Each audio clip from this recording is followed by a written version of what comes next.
Good evening everyone. तो जैसे कि आप सभी को पता है, हम यहाँ पर ले रहे हैं ऑनलाइन क्लासेस। किस क्लास के लिए? तो वो है 9th क्लास के लिए। किस सब्जेक्ट की? तो वो है मैथ की। ठीक है, तो करते हैं अपनी आज की क्लास को शुरू। आज की क्लास भी पिछली क्लास से ही जुड़ी हुई है। क्यों? क्योंकि हम आज भी पढ़ने वाले हैं गुणनखंड के बारे में, जिस तरीके का नाम है सार्वगुणनखंडों की विधि। तो जैसा हमने लास्ट क्लास में भी डिस्कस किया था कि ये गुणनखंड होते क्या है, तो इसके नाम में ही इसका मतलब बच्चों छुपा हुआ है। खंड का मतलब होता है टुकड़े। खंड का मतलब है टुकड़े करो, और गुणन का मतलब है गुणा। तो ऐसे हमने टुकड़े करने हैं किसी संख्या के, किसी चर के, जो किसमें हो, जो दो संख्याओं के गुणा में हो। गुणन का मतलब गुणा, खंड का मतलब टुकड़े। जैसे हमने उदाहरण के तौर पे लिया था 24 को। मैंने कहा कि बताइए 24 के गुणनखंड क्या क्या होंगे। तो हमने सीखा था 24 को हम तोड़ सकते हैं 6 गुणा 4 में, और इसको हम तोड़ सकते हैं 8 गुणा 3 में, और इसको हम तोड़ सकते हैं 12 गुणा 2 में। तो ये हमारे क्या थे? ये 12 गुणा 2 में ये हमारे क्या थे? ये थे 24 के गुणनखंड। एक जोड़ी ये बन गई, दूसरी जोड़ी ये बन गई, तीसरी जोड़ी ये बन गई। तो किसमें मैंने तोड़ा? 24 मेरी एक बड़ी संख्या थी, इस बड़ी संख्या को मैंने छोटी छोटी संख्याओं के टुकड़े में तोड़ा है। और वो टुकड़े कैसे हैं? तो वो टुकड़े गुणा में लिखे गए हैं, गुणा में। ठीक है, तो ये मैंने यहाँ पे लिख दिया है।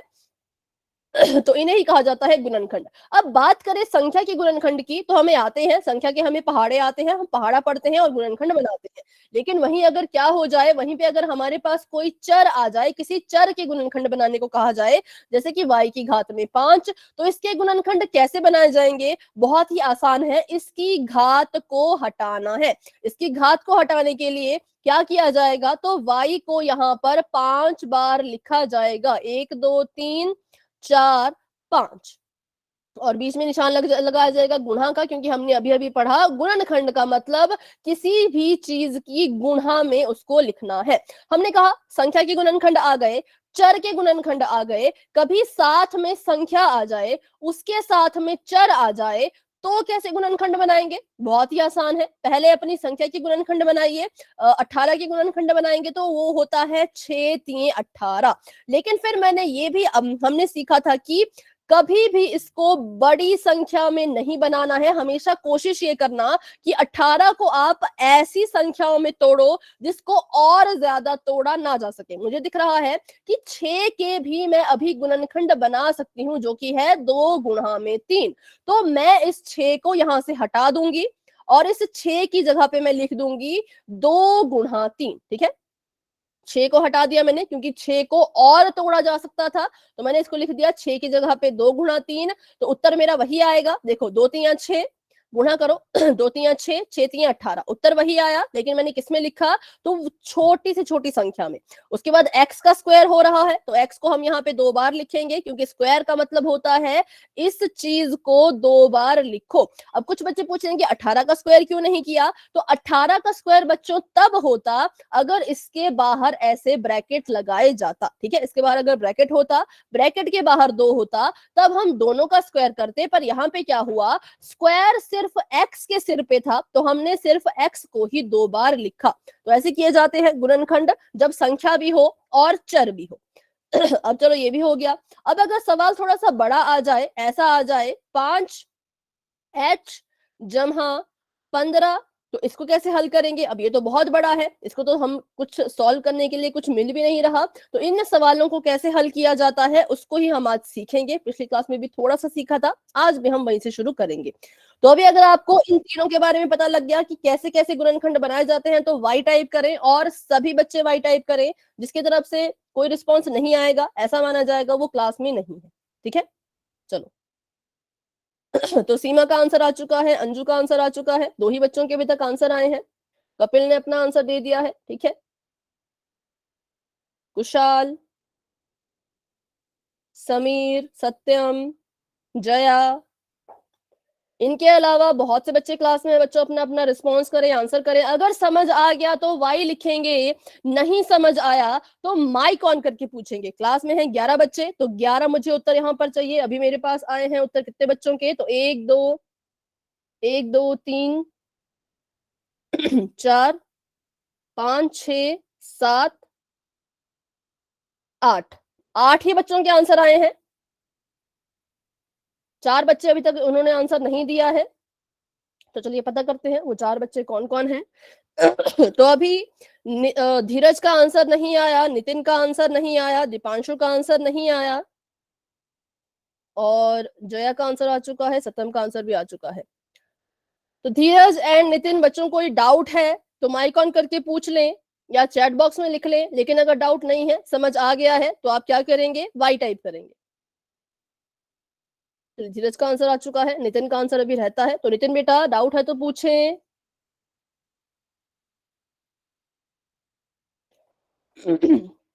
5H5 × 3, हाँ ठीक है, आपका आंसर ठीक है, ये बिल्कुल सही है। लेकिन अभी हम करेंगे इसको शुरू। तो अब हमने यहाँ पर देखना है कि कैसे गुणनखंड इसके बनाए जाएंगे। तो इसके गुणनखंड बनाने के लिए जिस विधि का हम यूज करते हैं वो होती है सार्व गुणनखंड की विधि। सार्व का मतलब होता है बच्चों कॉमन, ऐसी चीज जो सभी पदों के पास हो उसी को हम कॉमन कहेंगे। ठीक है, ऐसी चीज जो सभी के पास होती है उसी को कॉमन लिया जाता है। मान लो हमारे पास 4 पद हैं, 4 में से 2 ही चीजों में आपको अगर कोई चीज कॉमन नजर आएगी तो आप उसे कॉमन नहीं मानेंगे। अगर वो सभी के पास है तभी आप उसको कॉमन लोगे, अगर वो सभी के पास नहीं होगी तो आप उसको कॉमन नहीं मानेंगे। बढ़ते हैं आगे, करते हैं इसका एक उदाहरण। तो उदाहरण के लिए हमने पिछली क्लास में भी सीखा था, अभी भी सीख रहे हैं ताकि आपको ज्यादा अच्छे से समझ आ सके। यहाँ पर आपको 4 चीजें नजर आ रही होगी, बताइए इन चारों में आपको क्या चीज कॉमन नजर आ रही है, क्या चीज है जो सार्व नजर आ रही है। Ma'am Apple. एप्पल, ठीक है, सभी बच्चों ने बिल्कुल ठीक कहा। इसमें जो है वो एप्पल कॉमन है, या हम इसको हिंदी में कहें तो सेब कॉमन है। चारों के पास था इसलिए एप्पल को कॉमन लिया। अगर किसी एक के पास नहीं होता तो हम एप्पल को कॉमन नहीं ले पाते। ध्यान से मेरी बात सुनेंगे, चारों के पास था इसलिए कॉमन ले लिया। अगर इसके पास नहीं होता तो हम ऐसा नहीं कह पाते कि चारों के पास एप्पल है, क्योंकि तब तो 3 के पास ही होता। तो कॉमन वही होगा जो सभी पदों के पास होगा। तो ऐसे ही आपने अपने गणित के क्वेश्चन में भी उस चीज को ढूंढना है जो सभी के पास कॉमन हो, सभी के पास सार्व हो। सार्व को इंग्लिश में कहा जाता है कॉमन। ठीक है, बढ़ते हैं आगे। अभी हमने ये तो देख लिया कि क्या चीज कॉमन है, एप्पल कॉमन है, सेब कॉमन है। अब उस कॉमन चीज का करना क्या है, तो हमने उसको, यहाँ पे देखो एप्पल 4 बार था, सभी के पास था, हमने इसको उठाया और बाहर रख दिया। ठीक है, इसको उठाया और हमने इसको सेब को बाहर रख दिया। जैसे ही आप कॉमन चीज को, सार्व चीज को एक बार लिख लोगे कॉमन लेने के बाद, उसके तुरंत बाद आपने ब्रैकेट शुरू कर देना है। ठीक है, कॉमन चीज ले ली, तुरंत बाद अपना ब्रैकेट शुरू कर देना है, और उसके बाद आपने अंदर ब्रैकेट के अंदर उन चीजों को लिखना है जो कॉमन लेने के बाद बच रही हैं। जैसे कि पहले पद से सेब हटा दो, क्या चीज बच रही है, केला, बनाना। केला, बनाना। ठीक है, एक हमारे पास केला बच रहा है, बनाना बच रहा है। दूसरे पद से एप्पल हटा दो, क्या बच रहा है, ऑरेंज। ऑरेंज, लेकिन कैसा, माइनस का। यहाँ पे देखो माइनस का साइन था तो यहाँ पे भी आपने माइनस लगाना है। तीसरे से हमने सेब को जो है वो गायब कर दिया तो बच रहा है पाइनएप्पल, अनानास। चौथे से सेब गायब कर दिया तो बच रही है स्ट्रॉबेरी, माइनस की। क्योंकि हमने एप्पल को एक बार बाहर लिख लिया है तो अब ब्रैकेट के अंदर सेब एक बार भी नहीं लिखा जाएगा, उसी को कहते हैं कॉमन लेना। एक बार आपने अपने सवाल से कोई चीज कॉमन ले ली, उसके बाद आप उसको ब्रैकेट के अंदर नहीं लिखेंगे, ब्रैकेट के अंदर वही चीजें लिखनी है जो उसके अलावा बच रही होंगी, और आपका क्वेश्चन जो है वो सॉल्व हो चुका है। ये आपका आंसर जो है वो आ चुका है। अब इसको जोड़ते हैं एक सवाल के साथ। सवाल आप सभी के सामने ये है, मैंने यहाँ पे इसके पहले से ही गुणनखंड करके रखे हैं ताकि आपको थोड़ी आसानी हो इसको सॉल्व करने में। देखो 5z 2z की पावर 2 और 5z की घात 3, हमारे पास ये सवाल था। यहाँ पर सबसे पहला स्टेप ये होता है कि अपने सभी जितने भी इस क्या बोलते हैं, बीजीय व्यंजक कह लो या बहुपद कह लो, जितने भी इसमें पद हैं उन सभी की आपने फैक्टराइजेशन करनी है, उन सभी के आपने गुणनखंड बनाने हैं। तो पहले मैंने 5z के गुणनखंड बनाए, वो बन गया 5 गुणा में z। फिर मैंने 2z² के गुणनखंड बनाए तो वो बन गया 2 का 2, और 2 बार लिख देंगे z। 2 बार क्यों, क्योंकि z की घात में 2 था। उसके बाद जमा का निशान 5 5 z की घात 3 है तो 5 ऐसा का ऐसा, और z को हम लिख लेंगे यहाँ पर 3 बार।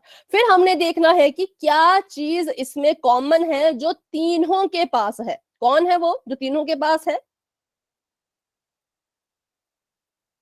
आप अपना आंसर बच्चों चैट में भी दे सकते हैं। Ma'am Z. बाकी बच्चे भी आंसर दें, क्या चीज इसमें कॉमन है जो सभी के पास है? वो है z। ठीक है। अब देखो, अब मेरी बात बिल्कुल ध्यान से सुनिएगा क्योंकि बहुत इंपॉर्टेंट चीज हम सीखने वाले हैं। एक z इसके पास है, 2 z इसके पास है, 3 z इसके पास है। ठीक है, इसके पास कितने हैं? 1। इसके पास कितने हैं? 2। इसके पास कितने हैं? 3। फिर भी हमने जो कॉमन लिया, हमने जो सार्व लिया, वो सिर्फ एक ही बार z को कॉमन लिया। कितनी बार? सिर्फ और सिर्फ एक बार। सिर्फ एक बार इसको हमने कॉमन क्यों लिया? क्योंकि कॉमन लेने का भी एक नियम होता है, एक रूल होता है। कॉमन लेने के लिए ये कहा जाता है कि जिस चीज को आप सार्व लेने वाले हो वो सबसे कम संख्या में कितनी है, सबसे कम संख्या उस चीज की कितनी है वो आपने बताना है। तो बताइए सबसे कम संख्या में z कितनी बार लिखा गया है? यहाँ पर तो 3 बार लिखा है, ये तो सबसे ज्यादा संख्या है। यहाँ पर 2 लिखा गया है। हाँ, ये 3 से तो कम है, लेकिन 2 से कम भी अभी हमें दिख रही है 1। तो सबसे कम संख्या में z सिर्फ एक ही बार था, इसलिए हमने z को एक ही बार कॉमन लिया, एक ही बार सार्व लिया। ठीक है, अभी बताएं आपको ये बात समझ आई या नहीं? जिस जिसको ये समझ आ गया कि z तो यहाँ पे 3 बार था, फिर भी हमने कॉमन इसको एक ही बार लिया, क्यों लिया? तो अगर आपको समझ आ गया तो आप y टाइप करें, क्योंकि जितने बच्चे y टाइप करेंगे उसमें से किसी एक से मैं पूछ सकती हूँ कि ऐसा हमने क्यों किया। तो जो बच्चा y टाइप कर रहा है उससे मैं सवाल भी कर सकती हूँ, इसलिए जिनको समझ आया है सिर्फ वही टाइप करें, समझ नहीं आया तो मुझसे फिर से पूछें। ठीक है, तो अभी जो y टाइप किया है वो टाइप किया है कुशाल, भूमि, अंजू, जया, कपिल, दीपांशु, सीमा। बेटा एक एक बार ही टाइप किया करें, जैसे अजी अजी सॉरी जया ने जो है वो 4-5 बार वाई टाइप किया, इतना नहीं करना है, एक ही बार करना है। ठीक है, सत्य। बाकी इनके अलावा जितने भी बच्चे क्लास में हैं, अगर समझ नहीं आया तो आर लिखेंगे या माइक ऑन करके अपना डाउट पूछेंगे। अगर समझ आ गया है वही बच्चे वाई लिखें, जिसको समझ नहीं आया या जो चाहते हैं मैं दोबारा से ये लाइन रिपीट करूं तो वो बच्चे चैट बॉक्स में या तो आर लिखो या तो माइक ऑन करके अपना सवाल पूछो।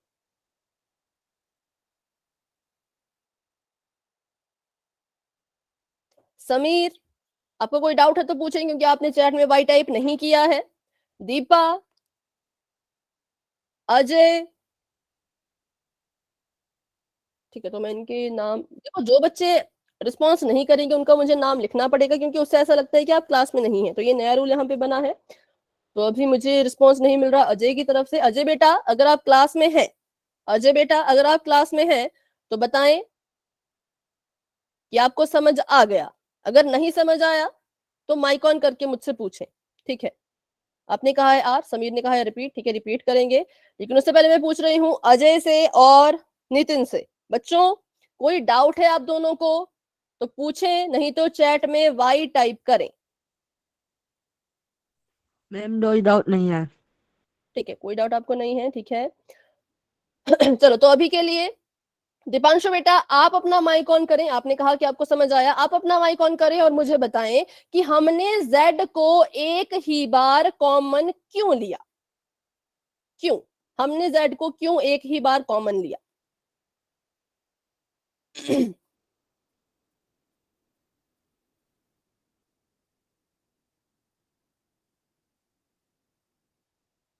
संजीव मलिक जी के नाम से दीपांशु ही है ना? संजीव मलिक जी के नाम से जो भी है वो अपना माइक ऑन करेंगे और मुझे ये बताएंगे कि हमने y को सॉरी z को एक ही बार कॉमन क्यों लिया है। क्योंकि आपने लिखा था y, कि आपको समझ आ चुका है, इसलिए मेरा सवाल आपसे ये है, अगर समझ आ चुका है तो बताएं बेटा क्यों हमने z को एक ही बार कॉमन लिया है। गलत बता दो, सही बता दो, पर बता दो। ठीक है, गलत भी होगा तो कोई बात नहीं, पर इससे पता लगेगा कि आप क्लास में हैं, आपने आंसर दिया है। चैट में लिख लो चाहे। और अजय की तरफ से मुझे अभी तक कोई रिस्पॉन्स नहीं मिल रहा, तो इसका मतलब अजय क्लास में शायद अभी नहीं है। अगर है तो कुछ ना कुछ तो बताएं, चैट में लिख लें या इसमें बताएं। अभी दीपांशु की तरफ से भी कोई रिस्पॉन्स नहीं आ रहा, तो इट मीन शायद वो भी अभी क्लास में नहीं है।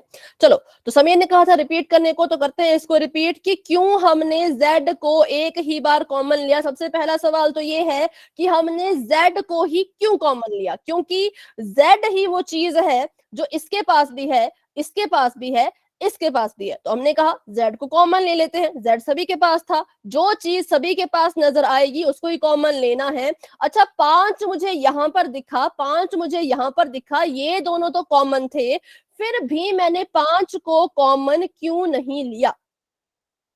नेटवर्क प्रॉब्लम कैसे बेटा? नेटवर्क मतलब इस पे क्या हो रहा है? माइक ऑन नहीं हो पा रहा क्या? 5 को कॉमन नहीं लिया क्योंकि 5 दो पदों के पास था, एक पद के पास नहीं था, इसलिए 5 को सार्व नहीं ले पाए, z को सार्व लिया। अब देखने वाली बात यह है कि z यहां पर भी है, यहां पर भी है, यहां पर भी है। यहां पर z एक बार है, यहां पे z 2 बार है, यहां पे z है 3 बार, फिर भी हमने z को एक ही बार सार्व लिया है, एक ही बार कॉमन लिया है, क्योंकि यहां पर क्या हुआ, जो हमारा z था, हम देखेंगे सबसे कम संख्या में z कितना है।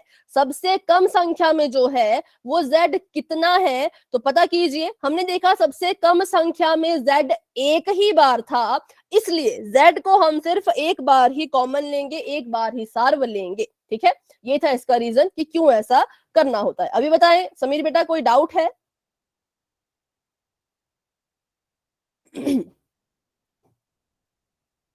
क्योंकि सबसे कम संख्या z की एक थी, इसलिए हमने z को एक बार कॉमन लिया। कोई डाउट है अभी भी तो आप पूछ सकते हैं, अगर आपको मेरी आवाज आ रही हो समीर। नो, ठीक है, चलो बढ़ते हैं आगे। अब हमें ये तो पता लग गया कि z कॉमन लेना है, कितनी बार लेना है? एक बार लेना है। जो चीज कॉमन आती है उसको बाहर लिखना है और लगा देना है ब्रैकेट। जैसे ही कॉमन चीज को बाहर लिखोगे ना, उसके तुरंत बाद ब्रैकेट लगा देना, बिना सोचे समझे। कुछ आपको ज्यादा सोचने की जरूरत नहीं है, कॉमन चीज बाहर लिख ली, ब्रैकेट शुरू कर दो। अब इस ब्रैकेट के अंदर क्या लिखना है, वो है सबसे बड़ा सवाल। तो देखो, हमने जो है वो z कॉमन लिया है, तो देखिए पहले पद में, ये पहला पद है, पहले पद में z के अलावा क्या चीज है जो बच रही है? z के अलावा 5, ठीक है। मैम 5 5 -2 + 5 नहीं, थोड़ा सा गलत है, पहले बचा 5, ठीक है। उसके बाद देखो, हमने कहा कि z हमने कॉमन लिया है, लेकिन z को हमने कितने कितने z हमने कॉमन लिए हैं? सिर्फ और सिर्फ एक z। तो यहां से दूसरे पद से भी सिर्फ और सिर्फ एक ही z कॉमन लिया जाएगा। एक z यहां से हटा दो, इसके पास क्या बचा? Ma'am -2z। ठीक है, माइनस का 2z। क्यों यहाँ पे सिर्फ 2 नहीं बचा? क्योंकि z हमने एक ही बार कॉमन लिया था, तो सभी अपना एक एक z ही देंगे, उससे ज्यादा नहीं देंगे। ठीक है, वैसी बात करते हैं अपने आखिरी इसकी। तो इसके पास 3 z थे, 3 z में से कितने z हमने कॉमन लिए? तो सिर्फ एक ही कॉमन लिया, तो इसके पास कितना बचा? Ma'am +5 ma'am +5z। z और इसको गुणा कर दो तो z का स्क्वायर, ये इसके पास बचा था, तो ये हमारा आंसर यहाँ पर आ चुका है। ठीक है, जितनी बार z कॉमन लिया उतनी बार सभी पदों से उसको निकाल दो। एक बार यहां से निकाल दिया, एक बार यहां से निकाल दिया। यहाँ पे बचा 5z का स्क्वायर, यहाँ पे बचा 2z, और यहाँ पर बचा था 5 अकेला। तो ऐसे आपने अपने क्वेश्चन को सॉल्व करना है। इस तरह के क्वेश्चन आएंगे, कॉमन चीज उठा के लिखनी है बाहर, और अंदर वो सब लिखा जाएगा जो उनके पास उसके अलावा बचता है। करते हैं इसके बहुत से एग्जाम्पल, ताकि आपको ज्यादा अच्छे से समझ आ सके। अभी आपको पूछा गया है कि 12x y की घात 2। ध्यान दें, यहाँ पे जो घात है वो सिर्फ y के सिर पे है, तो सिर्फ y का ही स्क्वायर होगा। कॉमा में है 6। आपको नहीं कहा है कि इसको सॉल्व करो, आपको बस इतना पूछा है कि इसके सार्व गुणनखंड बताओ, सिर्फ इतना कि इसके क्या बताओ, तो सार्व गुणनखंड बताओ। तो बताइए। मैम 2 6। ठीक है, एक ने कहा 2, एक ने कहा 6। तो मैंने कहा था सबसे पहला स्टेप क्या होता है कि अपनी संख्याओं के गुणनखंड बनाइए। बनाते हैं, 12 का गुणनखंड बनाओ। 12 के गुणनखंड वैसे तो बनेंगे 6 गुणा 2, पर मैंने कहा था कि 6 को अभी हम और ज्यादा तोड़ सकते हैं, तो इसको तोड़ दो। 6 की जगह पे 6 को हटाओ और इसकी जगह पे क्या लिखेंगे हम, 6 को हम तोड़ सकते हैं 2 गुणा 3 में, तो 6 की जगह मैंने लिख दिया 2 3 6 और उसके साथ एक और 2, क्योंकि 3 दूनी 6, 6 दूनी 12, तो हमारी संख्या में गुणा करके 12 आना चाहिए, आ गया है। 2 3 6, 6 दूनी 12। उसके बाद x को रखेंगे हम अकेला और y को हम लिखेंगे यहाँ पर 2 बार, ठीक है। फिर लगा दिया हमने कॉमा। 6 को तोड़ो तो 6 को तोड़ के हम लिख देंगे 2 गुणा में 3। अब बताइए कौन कौन सी संख्याएं हैं जो इन दोनों में सार्व आ रही हैं, कॉमन आ रही हैं, जो दोनों के पास है। 2 2 और 3। ठीक है, ठीक है। देखो एक तो मुझे दिखा इसके पास भी 2 है, इसके पास भी 2 है, इसके पास भी 3 है, इसके पास भी 3 है, तो हमने लिखा 2 गुणा में 3। अब सवाल वही उठ रहा है कि यहाँ पर जो 2 था वो तो 2 बार था, फिर हमने इसको एक ही बार कॉमन क्यों लिया, एक ही बार सार्व क्यों लिया? वही रीजन, वही कारण, क्योंकि सबसे कम। हाँ बोले बोले बोले बोलिए अपना आंसर। मैम क्योंकि ये सबसे कम था। क्योंकि सबसे कम संख्या में जो 2 है वो कितनी बार है, सिर्फ और सिर्फ एक बार। सबसे कम संख्या में अगर 2 एक बार है तो आप उसको एक ही बार सार्व ले सकते हैं, एक ही बार कॉमन ले सकते हैं। पिछले क्वेश्चन में क्या हुआ था, सिर्फ एक ही चीज कॉमन आई थी। इस क्वेश्चन में क्या हुआ, 2 चीजें कॉमन आ गई, 2 चीजें सार्व आ गई। तो जब आपके पास एक से ज्यादा कोई चीज कॉमन आती है, सार्व आती है, तो आप उनको गुणा कर देते हैं, तो 3 दूनी हो जाएगा यहाँ पर 6। तो ये है इनका सार्व गुणनखंड। इसको हम सॉल्व करके नहीं लिखेंगे क्योंकि इन्होंने नहीं कहा है कि इसके गुणनखंड कीजिए। इन्होंने बस इतना पूछा है कि इन दोनों में सार्व गुणनखंड कौन होगा, तो वो हमने लिख दिया। बढ़ते हैं आगे, करते हैं अपना एक और सवाल, फिर हम क्वेश्चन करेंगे पोल में, ठीक है। अभी तक हमने ये सीखा, चलो पहले इसको कर लेते हैं। ये है x y की घात में 2 z, 25 x की घात में 2 y z, 16 x y z की घात में 2। सबसे पहला काम क्या करना है, इन तीनों के गुणनखंड बनाइए। ये है x y स्क्वायर z, और फिर मुझे बताइए कि आपके पास क्या क्या चीजें कॉमन आ रही हैं। सिर्फ इतना ही बताना है कि क्या क्या चीजें कॉमन है और कुछ भी नहीं, सॉल्व नहीं करना है, बस इतना। कॉमन है। ठीक है, और आगे इसके हैं 16 x y z स्क्वायर, ठीक है। करते हैं इसको सॉल्व। सबसे पहले मैंने कहा इसको तोड़ के लिखो, तो x को मैं लाल पेन से लिखूंगी। x यहाँ पे एक बार है तो एक बार ही लिखा जाएगा। उसके बाद y की घात 2 है तो y को लिखेंगे हम 2 बार। उसके बाद z अकेला है तो z को हम लिखेंगे सिर्फ और सिर्फ एक बार। उसके बाद बढ़ते हैं आगे, तो 25 को तोड़ो, 25 को तोड़ के लिखेंगे हम 5 गुणा में 5, क्योंकि 5 5 25 होता है। x को हम लिखेंगे 2 बार क्योंकि x की घात पे 2 है, तो x यहाँ पर आ जाएगा 2 बार। y और z एक एक बार, एक बार y और एक बार z, ठीक है। अब बढ़ते हैं आगे, 16 को तोड़ते हैं तो 4 चौक 16 हो जाएगा, 4 गुणा 4 करेंगे तो 4 चौक 16 होता है। और उसके बाद इसको आगे हल करें तो x यहाँ पे आएगा सिर्फ एक बार, y भी यहाँ पे आएगा सिर्फ एक बार, और z यहाँ पर आएगा 2 बार। अब देखो, अब हमने पता करना है कि तीनों के पास कौन कौन सी चीजें हैं। तो सबसे पहले मैंने देखा, अगर मैं x से शुरू करूं, इसके पास से भी एक x मिल जाएगा, इसके पास से भी एक x मिल जाएगा, इसके पास से भी एक x मिल जाएगा। तो पहली चीज जो कॉमन आई, पहली चीज जो सार्व आई, वो है x। कितनी बार, सिर्फ और सिर्फ एक बार। क्यों एक बार, क्योंकि सबसे कम संख्या x की एक बार है, इसलिए हम x को एक बार ही कॉमन ले सकते हैं। भले ही इसके पास x 2 बार था, लेकिन इसके पास भी एक बार है, इसके पास भी एक बार है, तो x को एक बार ही कॉमन लेना पड़ेगा। आगे बढ़ते हैं, एक y यहां से मिल जाएगा, एक y यहां से मिल जाएगा, एक y यहां से मिल जाएगा, तो मतलब y भी कॉमन आ गया। और अगले की बात करें, एक z यहां से मिल जाएगा, एक z यहां से मिल जाएगा, एक z यहां से मिल जाएगा, तो मतलब तीनों के पास जो है वो z भी है। इस इस करके हमने कौन कौन सी चीजें कॉमन ली, एक बार x, एक बार y और एक बार z, क्योंकि x y z क्या थे, तीनों के पास थे। अभी बताएं इस क्वेश्चन में किसी को कोई डाउट है तो पूछे, नहीं है तो आप y टाइप कर सकते हो। कॉमन आ सकती हैं बहुत सारी चीजें, एक भी आ सकती है, दो भी आ सकती हैं, तीन भी आ सकती हैं, ठीक है। तो जितनी भी चीजें कॉमन आए उनको हम बाहर लिखेंगे। बेटा एक स्टूडेंट की तरफ से एक ही बार आंसर आना चाहिए, बार बार रिपीट आंसर ना करें। तो अभी आंसर आ चुका है जया, अंजू और सीमा का। बाकी बच्चे भी अपना अपना आंसर दें। ठीक है, समीर ने भी आंसर दे दिया है और बहुत से बच्चे भी रहते हैं। भूमि ने आंसर दे दिया, सत्यम ने आंसर दे दिया। चैट में लिख लें जिन बच्चों को आ चुका है। दीपांशु, अजय, कुशाल, नितिन, धीरज, अच्छा धीरज ने दे दिया आंसर। डाउट है अगर तो पूछे, नहीं है तो आप वाई टाइप कर सकते हैं। ठीक है, तो बढ़ते हैं आगे।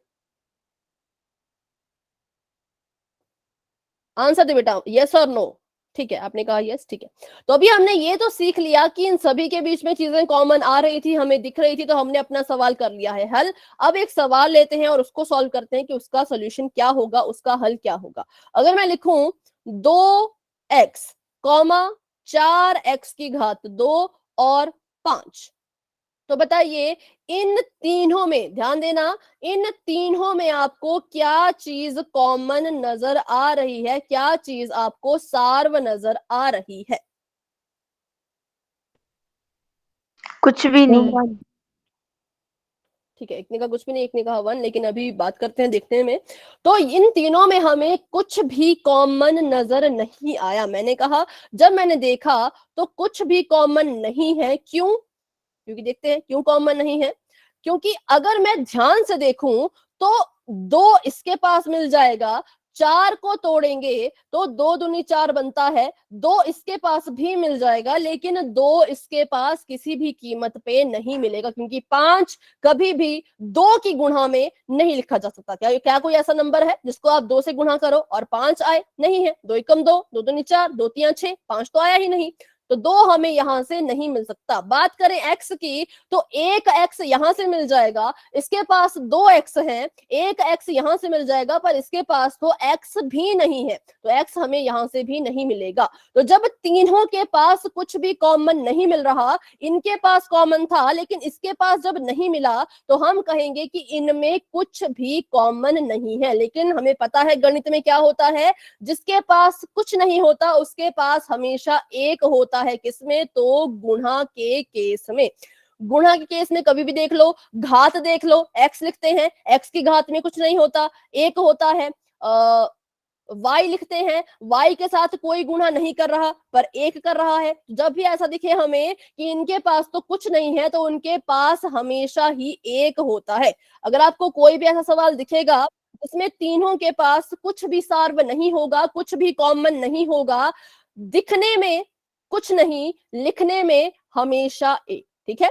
दिखने में कुछ नहीं, लिखने में हमेशा एक होता ही होता है। अभी बताएं, अभी इस सवाल में किसी को डाउट है तो पूछेंगे, नहीं है तो वाई टाइप करेंगे, क्योंकि अब हम क्वेश्चन करने वाले हैं पोल में, और पोल में आप बच्चे छोटी छोटी गलतियों से क्वेश्चन गलत कर देते हैं, इसलिए मैं पूछ रही हूँ। डाउट है बच्चों तो अभी के अभी पूछे, कोई भी मन में सवाल चल रहा हो अभी के अभी पूछे। लेकिन अगर आपको समझ आ गया कि कब एक लिखना है, कब कॉमन चीज लिखनी है, तो आप वाई टाइप कर सकते हैं।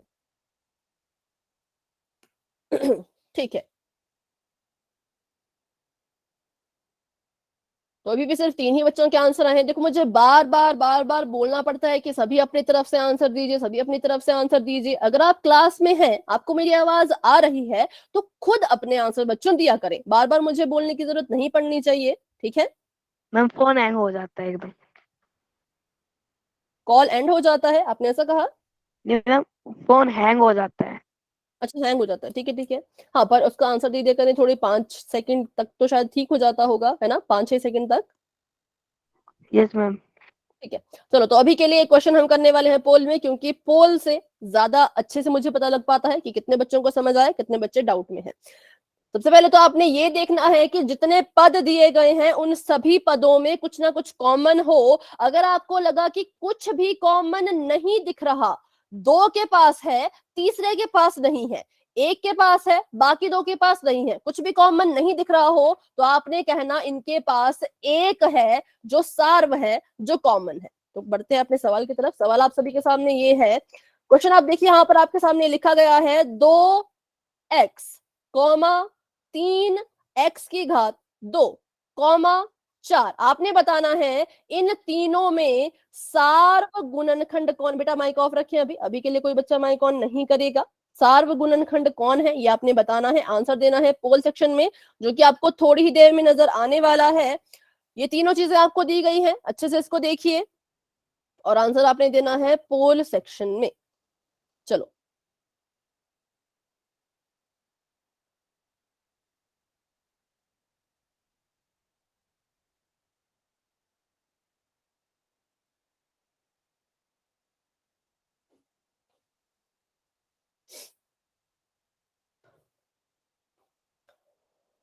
ठीक है जी, 5 बच्चों के आंसर आ चुके हैं।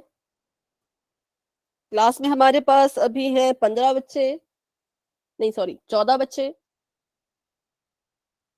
और 6 बच्चों के आंसर आ चुके हैं। ठीक है, 8 बच्चों के आंसर आ चुके हैं। वेरी गुड, बहुत अच्छे। सभी बच्चे कोशिश करें, पोल में सभी ने आंसर देना है और आंसर देने के बाद हैंड रेज भी करना है। तो 9 बच्चों के आंसर आ चुके हैं, वेरी गुड। अब हमारे पास रहते हैं 5 और बच्चे, तो देखते हैं किस किस के हैंड अभी रेज्ड नहीं है, मींस उन्होंने आंसर शायद नहीं दिया होगा। जितने बच्चों ने आंसर दे दिया अपने हैंड रेज करें, और जितनों ने आंसर नहीं दिया उनके भी हैंड डाउन ही हैं। तो धीरज, अजय, दीपा, अशोक, 4 बच्चे हैं जिन्होंने भी आंसर नहीं दिया। वैसे तो शायद 5 बच्चे रह रहे थे, तो जिनके मैंने अभी नाम लिए वो सभी अपना आंसर दे दें पोल सेक्शन में। अगर आंसर दे दिया है तो अपने हैंड आप रेज कर सकते हैं। कपिल, कपिल और धीरज, अशोक, दीपा, अजय। थोड़ा सा इंतजार करते हैं इनके आंसर का, अगर आंसर आता है तो ठीक है, नहीं तो फिर हम पोल को थोड़ी देर में एंड करने वाले हैं। तो ट्राई करें, सिंपल क्वेश्चन है, देखना है आपने तीनों में कुछ कॉमन दिख रहा है तो ठीक है उसका नाम लिख लो, लेकिन अगर आपको कुछ भी कॉमन नजर नहीं आ रहा तो आपको पता है क्या लिखना है ना। तो अपना अपना आंसर दे दें। कपिल, धीरज, अजय, दीपा।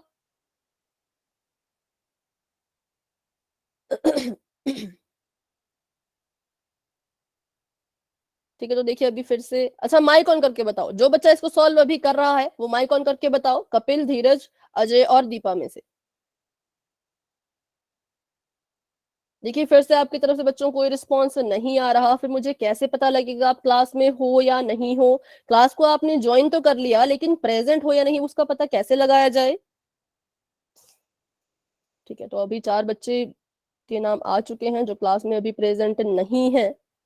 करते हैं 10 सेकंड का वेट और बढ़ते हैं आगे। 10, 9, 8, 7, 6, 5, 4, 3, 2, 1।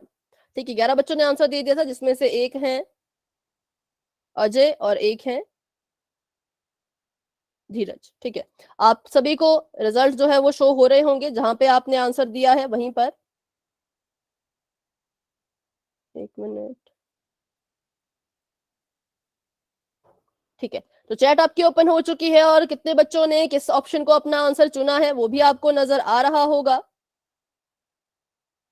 तो बताइए कितने बच्चों ने किसको अपना आंसर माना है। मैम मैम एक। ठीक है, ऑप्शन नंबर 1 को कितने बच्चों ने चूज किया है, वो है 7 बच्चों ने। ठीक है, देखते हैं तो कौन सा आंसर सही होगा। 11 बच्चों के आंसर आए जिसमें से 7 बच्चों ने कहा ऑप्शन नंबर ए, जो कि बिल्कुल सही है। Very good. क्यों? क्योंकि अभी हमने पीछे पढ़ा तो कि कॉमन उसी को लिया जाता है जो तीनों के पास होगा। अगर बात करें 2 की तो 2 हमें यहां से मिल जाएगा, यहां से मिल जाएगा, लेकिन यहां पर 2 नहीं मिल रहा। बात करें x की तो x यहां से मिल जाएगा, यहां से मिल जाएगा, पर यहां पर x नहीं मिलेगा। ऐसी कोई चीज जो तीनों के पास आ पाए, इसलिए हमने कहा कि इन तीनों में कुछ भी कॉमन नहीं है, कुछ भी सार्व नहीं है। और जब हम कहते हैं कि कुछ कॉमन नहीं, तो हम कहते हैं जिसके पास कुछ नहीं होता उसके पास हमेशा ही एक होता है, वन होता है। इसलिए option number A is the right answer. ठीक है, तो अभी बढ़ते हैं आगे। Option number A is the right answer. बच्चों ध्यान से देखिए, ध्यान से सीखिए। अगर आपको नहीं समझा तो आपने मुझसे पूछना है, ठीक है, लेकिन पूछा करें। अभी करते हैं सवाल हम इसको। यहाँ पर आपको पूछा गया है कि 2x जमा 10 के गुणनखंड कीजिए।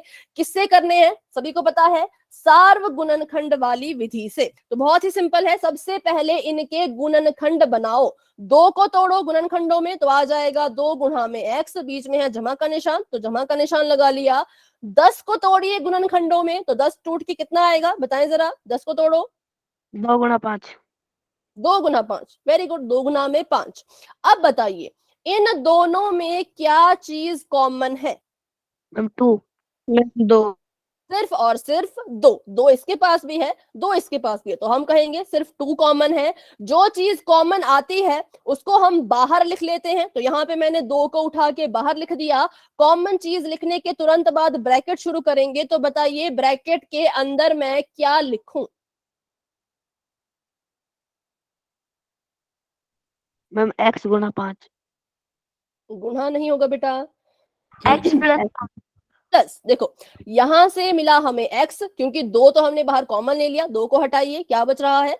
सिर्फ x, तो x लिख दिया। उनके बीच में जो चिन्ह होता है ना वो यहाँ होता है, ठीक है, इस वाले चिन्ह को आपने देखना होता है। ये प्लस का निशान था तो प्लस लगा लिया, और यहाँ पर 2 के अलावा क्या है? 5 है, तो मैंने 5 लिख दिया। तो हमारे पास आ गया 2 और ब्रैकेट के अंदर x प्लस 5। तो ये तो चलिए आपने अच्छे से कर लिया। अब मेरा आपसे एक सवाल है, अगर मैं 24 को लिखती हूँ 6 गुणा 4 में, तो क्या 6 को 4 से गुणा करने पर मुझे वापस से 24 मिलना चाहिए?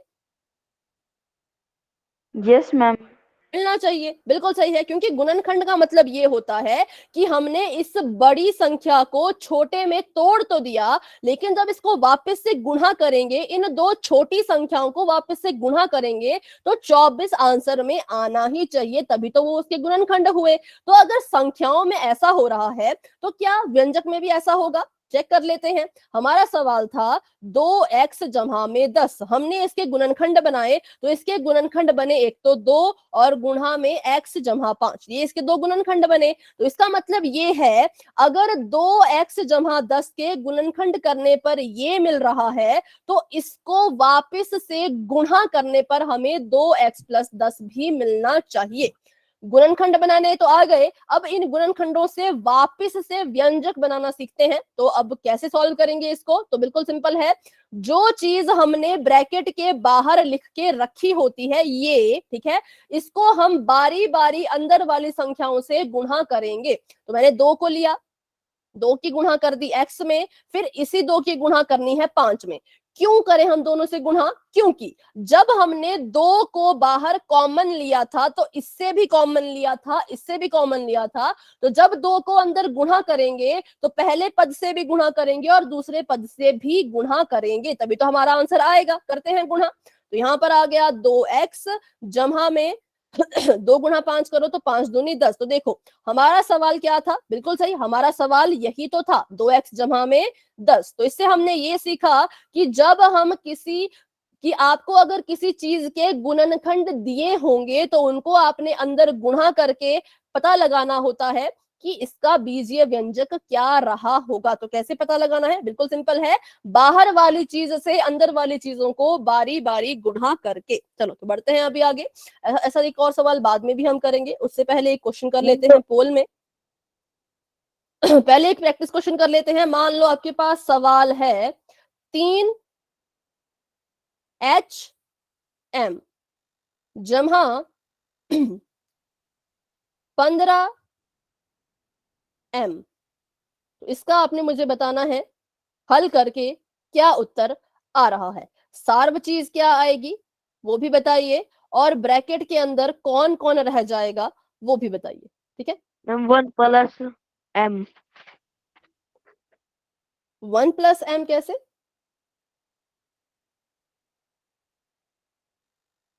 पहले तो इसके गुणनखंड करो, ऐसे तो देख के नहीं पता लगेगा, पहले इसकी गुणनखंड कीजिए, फिर देखो कि दोनों के पास क्या क्या चीजें कॉमन आ रही हैं।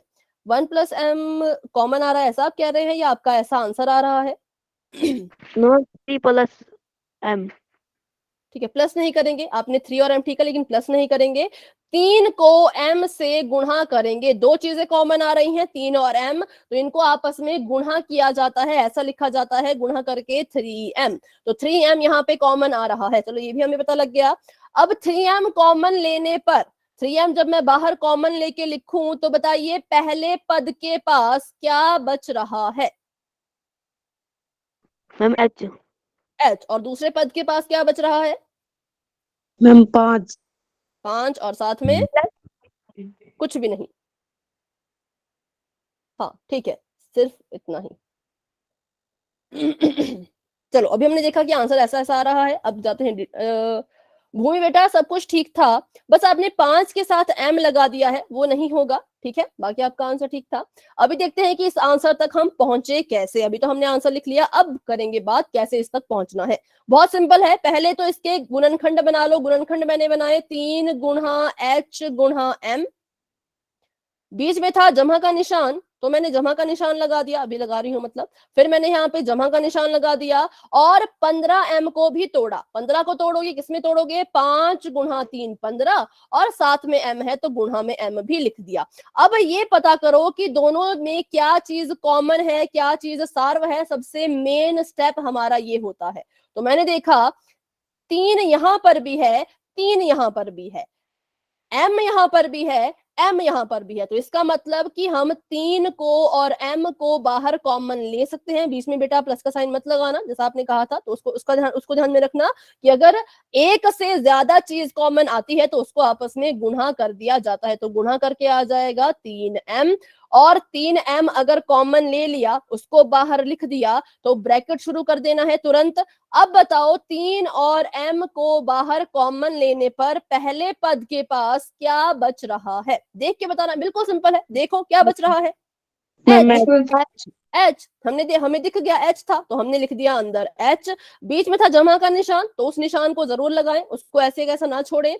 और अब पता कीजिए कि दूसरे पद के पास 3 और m के अलावा क्या बच रहा है, तो सिर्फ और सिर्फ 5। तो 5 लिख लो, और आपके पास जो है वो आपका आंसर आ गया। ये आपका आंसर आ चुका है, 3m बाहर और ब्रैकेट के अंदर h जगह में 5। ये क्या है? तो ये इसके गुणनखंड है। तो बस ऐसे इन क्वेश्चन को किया जाता है, बिल्कुल सिंपल है। तो अभी एक क्वेश्चन कर लेते हैं पोल में। अच्छा पहले बताओ, किसी का इस क्वेश्चन में कोई डाउट है? कोई चीज ऐसी हो जो आपको समझ में नहीं आए हो तो प्लीज पूछा करें। अच्छा जिसको डाउट नहीं है, अच्छा हाँ पूछे पूछे।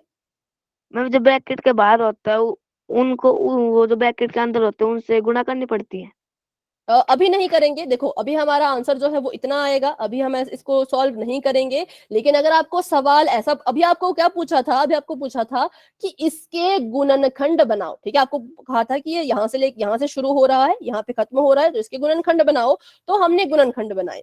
इनको वापस से गुणा कब करना है? इसको इससे गुणा कब करना है? जब आपको सवाल ऐसा दिया जाता कि ये आपके गुणनखंड है, ठीक है, ये आपके गुणनखंड है, बताओ ये किसके गुणनखंड है, कि किसके ये गुणनखंड है, तब आप इनको आपस में करते गुणा, और गुणा करके जो आता वो होता आपका उत्तर। ठीक है, अभी आपने क्या करना है? अभी आपने बस कॉमन चीज को लेना है, सार्व चीज को लेना है, सार्व चीज को रखना है बाहर, ब्रैकेट शुरू करना है, उसके अलावा जो बच गया उसको रखना है अंदर, और आपका आंसर आ जाएगा। ठीक है, अभी इनको गुणा मत करना, ठीक है। Okay ma'am. चलिए तो अभी के लिए कर लेते हैं क्वेश्चन। किसी और को कोई डाउट है तो पूछ लें, क्योंकि चैट ऑफ होने वाली है। डाउट है किसी का तो पूछ लें, नहीं है? चलो ठीक है, तो अभी के लिए चैट कर दी मैंने ऑफ, और बढ़ते हैं अपने सवाल की तरफ। सवाल आप सभी के सामने बच्चों कुछ इस तरह का है। पहले लिखा गया है 5, उसके साथ में x, उसके साथ में y, फिर उन दोनों के बीच में निशान है जमा का, और बाद में लिखा गया है 15, और उसके साथ में सिर्फ y, x नहीं है, सिर्फ y है। तो वही इसके आप गुणनखंड बनाओ। क्या करना है? पहले तो इसके गुणनखंड बनाओ, फिर इसके गुणनखंड बनाओ, फिर इन दोनों के गुणनखंडों में जो चीज कॉमन आएगी उसको लिखना है बाहर, और जो चीजें बच जाएंगी उनको लिखना है अंदर। तो अभी के लिए देखिए, आपकी स्क्रीन आपको ऐसी दिख रही होगी, अपने ऑप्शंस को जूम जरूर कर लेना, ऐसे 2 उंगलियां रखो, ऐसे उसको बड़ा करो और ऐसे स्वाइप करो तो आपको जो है यहाँ पर अपने ऑप्शन दिख जाएंगे बहुत बड़े बड़े, क्योंकि ऑप्शन बहुत ज्यादा कंफ्यूज करते हैं, इसलिए क्वेश्चन को पहले तो सॉल्व करो, उसके बाद आपने ऑप्शन देखना है। और ऐसे जूम किया ना, ऐसे ही जूम आउट कर दो, 2 उंगलियों से ही जूम होगा, 2 उंगलियों से ही जूम आउट होगा, ठीक है। चलो अभी के लिए इसको सॉल्व करना शुरू कर दें। सभी की नोटबुक भी चेक की जा सकती है, तो इसलिए कोशिश करें कि आप सभी इसको अपनी कॉपी पे हल करके ही इसका उत्तर दें, ठीक है। तो अभी के लिए बच्चों पोल सेक्शन ऑन हो चुका है, सभी बच्चे जाएं अपना आंसर कर लें, जिसने भी सॉल्व कर लिया है, जिन्होंने सॉल्व नहीं किया वो सॉल्व करने के बाद ही उत्तर देंगे, ठीक है।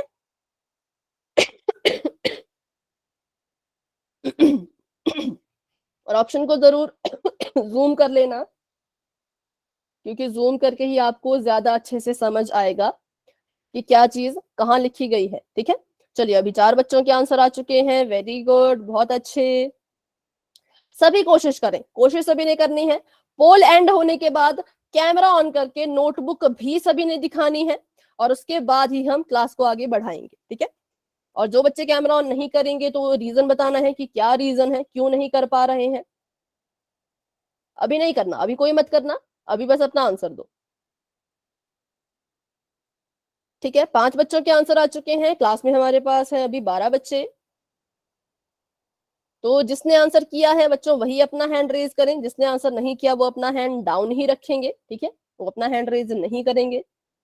चलिए 6 बच्चों के आंसर आ चुके हैं, वेरी गुड वेरी गुड, बहुत अच्छे।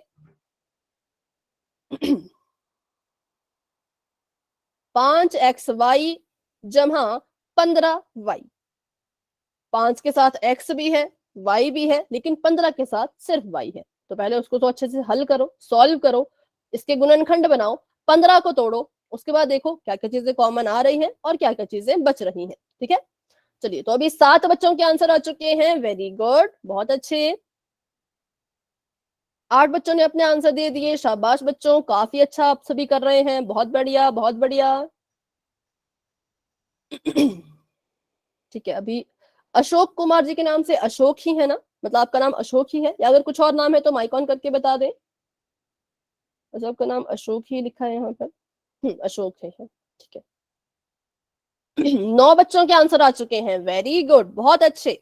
अभी कितने बच्चे रहते हैं तो काउंट करते हैं, 12 बच्चे क्लास में हैं, 3 बच्चे रहते हैं, तो वो भी अपना आंसर कर लें, और जिन बच्चों ने आंसर कर लिया है वो अपना हैंड रेज कर सकते हैं।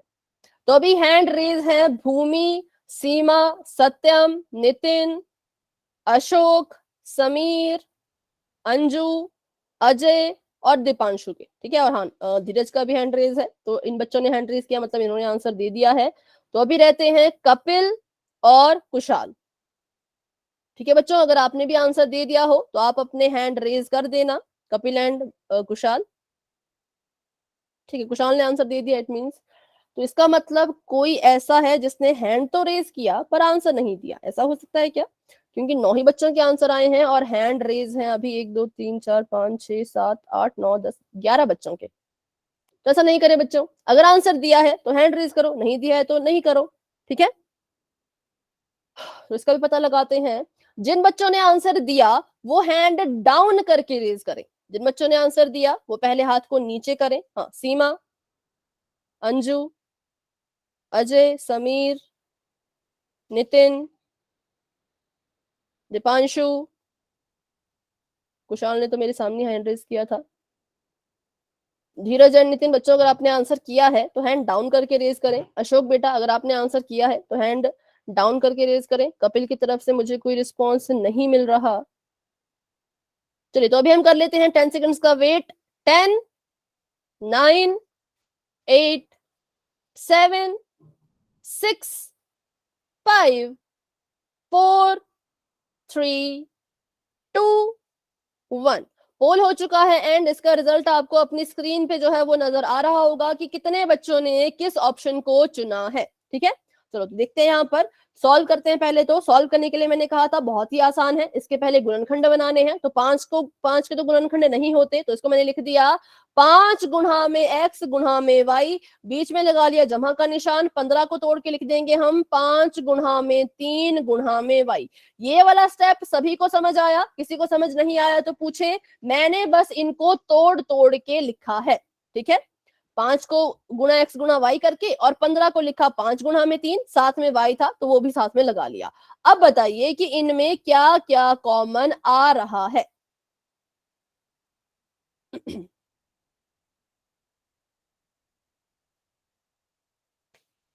अच्छा अरमान है, ठीक है बेटा, मैं इसको नोट कर लूंगी। अरमान, क्या क्या चीज इसमें मैम कॉमन आते हैं? एक तो मुझे दिखा 5 5, y 5 है ना? हाँ 5 है। एक तो इसके पास भी 5 है, इसके पास भी 5 है, इसके पास भी y है, इसके पास भी y है। तो मतलब 5y कॉमन आ गया है, उनको बकायदा गोला लगा लिया करें ताकि हमें सॉल्व करने में आसानी हो। 5y कॉमन था, बाहर निकाल दिया, एक बार लिख दिया। कॉमन लिख लिया तो फटाफट से ब्रैकेट शुरू कर दिया। अब बताइए पहले पद के पास क्या बच रहा है? मैम मैम x x सिर्फ x। और दूसरे पद के पास क्या बच रहा है? 3 प्लस का 3, ठीक है, निशान भी बताना है उसका, तो प्लस का 3। तो ये हमारा आंसर आ चुका है, सिंपल था बिल्कुल। गुणनखंड बनाओ, कॉमन चीज को बाहर निकालो, पहले तो कॉमन चीज को ढूंढो, ढूंढ लिया तो बाहर निकालो और उसके अलावा जो बच रहा है उसको ब्रैकेट के अंदर लिख लो। तो अब हमारे पास जो आंसर आया है वो मुझे दिख रहा है ऑप्शन नंबर बी में है, तो इसलिए option number B is the right answer. Option number A भी गलत, सी भी गलत और डी भी गलत, क्योंकि 3 कॉमन नहीं आ सकता। अगर ऑप्शन नंबर सी की बात करें, 3 कॉमन नहीं आ सकता क्योंकि 3 सिर्फ इसके पास था, इसके पास नहीं था, इसलिए ऑप्शन नंबर सी है गलत। बात करें ऑप्शन नंबर डी की, तो x और y भी कॉमन नहीं आ सकते क्योंकि x और y सिर्फ इसके पास है, इसके पास x नहीं है। बात करें ऑप्शन नंबर ए की, तो 15 भी कॉमन नहीं आ सकता क्योंकि इसके पास तो 15 है ही नहीं, इसलिए ए, सी और डी गलत है, सिर्फ और सिर्फ ऑप्शन नंबर बी जो है वो सही है। तो देखते हैं, हाँ option number B is the right answer. तो चलिए बच्चों, आज की क्लास को हम रखते हैं यहीं तक। आज की क्लास को लेकर के किसी बच्चे का कोई डाउट है तो क्लास में बने रहें, मुझसे पूछें, कोई भी सवाल है मन में तो पूछें। लेकिन अगर आपको सब समझ आ चुका है तो आप क्लास को लेफ्ट कर सकते हैं। Good night and bye bye, मिलते हैं अपनी अगली क्लास में।